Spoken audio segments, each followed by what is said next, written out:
Alex the lion did everything right. He was the star, the main attraction, the king of New York City.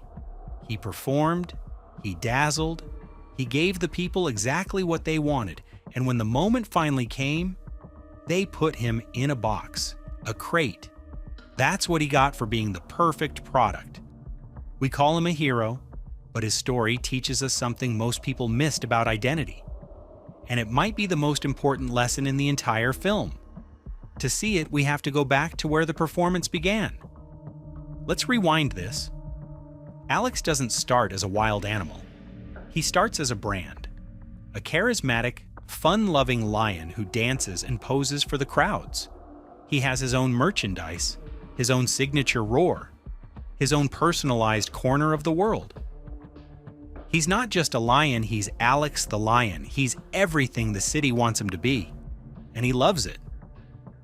Or he thinks he does. Because when your entire world is a stage, you forget you're wearing a costume. And the cruel part, he was good at it. The best performer the Central Park Zoo had ever seen. Proof that a wild animal could be tamed, packaged, and sold. Alex wasn't just a lion. He was a mirror that made his keepers feel like visionaries, but someone else was watching, Marty the zebra, and he wasn't applauding. The film tells us Marty is having a midlife crisis. We're supposed to accept that. Loyal best friend, bored zebra, wants to see the wild. End of story. But look closer. Marty didn't just want to see the wild, he wanted to know if he was still wild. He wanted to know if there was more to his identity than just being the black and white sidekick to the colorful star. Watch that moment. That's not just a birthday wish on Marty's face. That's a soul asking if it's real. That question broke something that was never going to be the same. What happens next isn't an adventure, it's an intervention. Alex, in a desperate attempt to keep his audience, his friend, his reality, chases Marty into the city. He's not trying to save Marty. He's trying to save the show.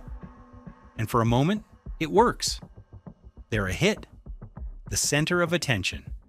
But the city, the real world, doesn't applaud.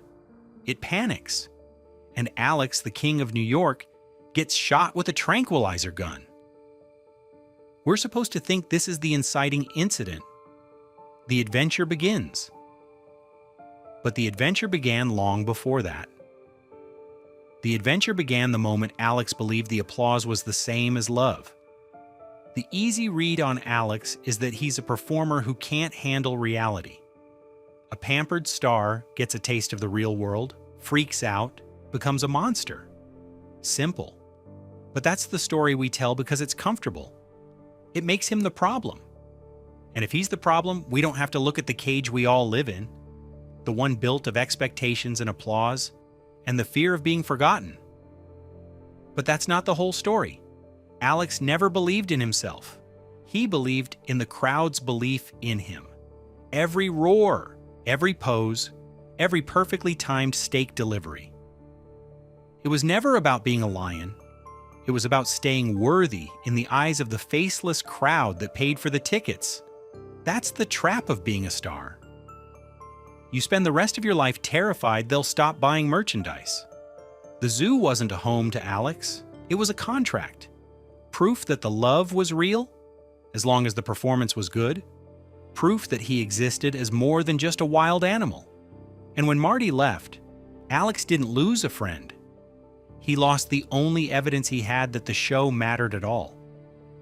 Now look at the zoo. We want to see it as a safe haven. The movie lets us. It's a paradise of free food and adoring fans. But the zoo wasn't a paradise, it was a stage. Every time they fed him a steak, that was a paycheck. Every time the crowd roared, another review. They built Alex to prove something about themselves, that they could own a lion. And when that lion started acting like a lion, they didn't responsibility. They put him in a box. That's the betrayal Alex couldn't survive, not the tranquilizer dart. The dart is predictable. It's what happens when a lion runs through Grand Central Station. But the zoo? It was supposed to be safe. The zoo looked its biggest star in the eye at the worst moment of his life and chose a shipping label. "Ship to Kenya," it said. And Alex's answer, a silent, drugged confusion. 10 years of sold-out shows. And that's the response he gets, a one-way ticket to a place he's never known. No wonder he couldn't let go. Letting go would mean admitting he'd given his whole life to a lie. And sometimes holding on to the spotlight feels easier than grieving the identity you never had. We've all met Alex. Maybe we've been him. The kid who got called the smart one or the funny one, and spent the next 15 years trying to live up to the label. The one who built their personality around a single trait, a single skill, a single success. Not because you wanted to, but because it got you applause, and you believed them. The performance wasn't your idea, but it became your identity. And somewhere along the way, you stopped being able to tell the difference between who you are and what you do. Just be yourself comes with conditions nobody reads out loud. The people telling you to be authentic are often the ones who benefit most from your performance. And by the time you figure that out, you've already given the best years of your life to a role you never auditioned for. Alex gave everything, and everything wasn't enough. Not because he failed, but because the stage was never his. The only person who didn't know that was him.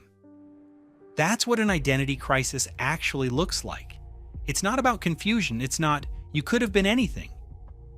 It's waking up one day and realizing the person you built has no foundation underneath, just a collection of press clippings and merchandise stacked on top of each other waiting to collapse. Alex didn't lose his identity. It was taken from him by the people who were supposed to be celebrating it. And he spent the first half of the movie blaming his best friend for their choices. The anger makes sense. It's not evil. It's fear with its teeth out. When you've given everything and you still end up in a box, what's left? Just the anger and that quiet voice underneath, asking who you are without the applause. And that's where it keeps you. The anger feels like the only thing you actually earned, but anger doesn't free you. It keeps you loyal to the audience that abandoned you. So when Alex finally gets to the wild, he's not looking for freedom. He's looking for a new stage. But what he finds when he gets there, that's the part that could change everything for him, and maybe for you. Alex gets to Madagascar after the shipwreck, after the fight with Marty. After realizing his fans are gone, he's surrounded by nature, by the very thing he's supposed to be, and he hates it. He tries to rebuild his stage, his little corner of the zoo. He draws a line in the sand, his side and the wild side. He's still performing, but the audience is gone. And the hunger is real. The stakes aren't coming. And for the first time, he feels something primal, something that isn't a performance. He sees his best friend Marty not as a sidekick, but as a meal. It's nothing. No secret technique, no ultimate power, just his own instincts staring back at him. It's nothing. He says it with terror because to him, it's the end of the show. Marty figured it out. The wild is empty because there is no secret ingredient. The freedom was never in the location. It was in believing you were enough without the stage. But Alex can't accept that. His entire life was built around the idea that something external would finally make him complete. The applause was supposed to be the answer, the proof, the thing that turned all those years of performance into something worthwhile. And it's gone. For Marty, the wild is freedom. He was never the star.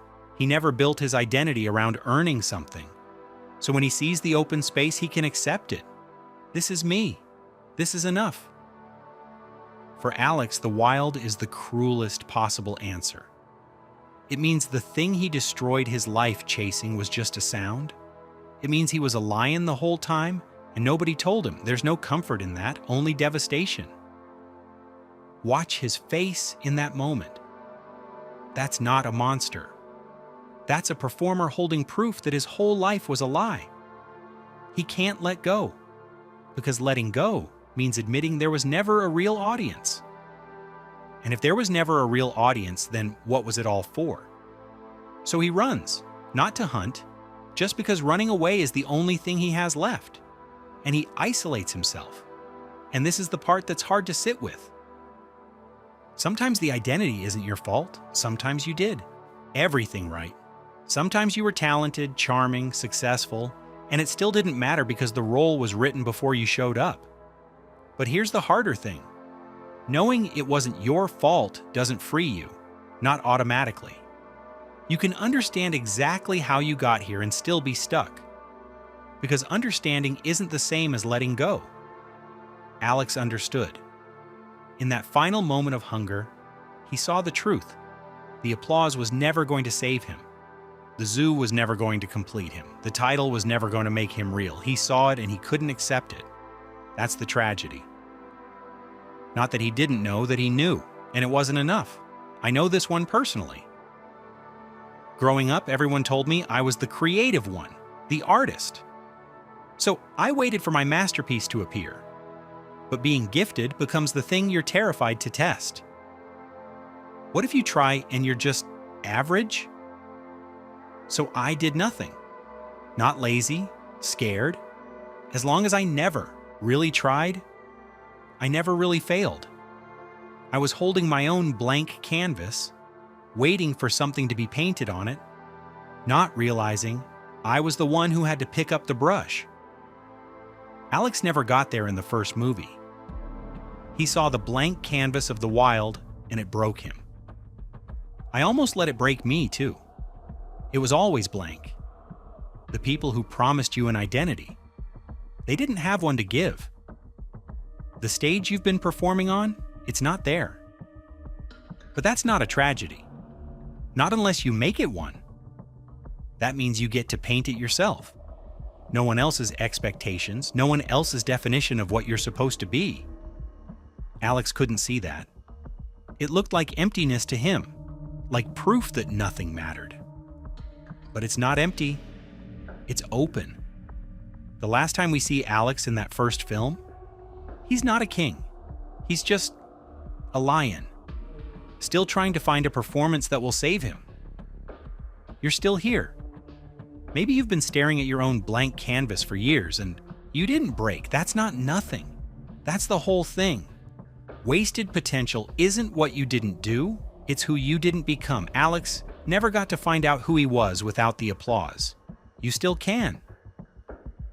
And maybe that's enough. Maybe it always was. If this resonated with you, subscribe for more deep dives into the characters we thought we understood, because your real identity is waiting for you to discover it.